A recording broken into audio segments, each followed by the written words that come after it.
بحر.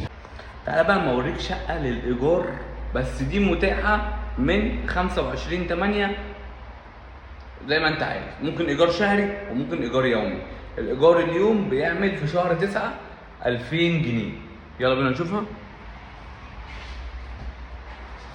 ده ورايا الريسبشن، سفرة، قاعدة، تلفزيون.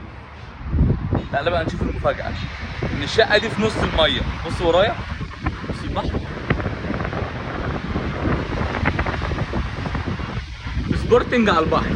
شقة 3 غرف في سبورتنج على البحر، دور 9. اليوم أنا هوريهولك. ودي مطبخ مجهزة بالكامل، كلها مجهزة بالكامل.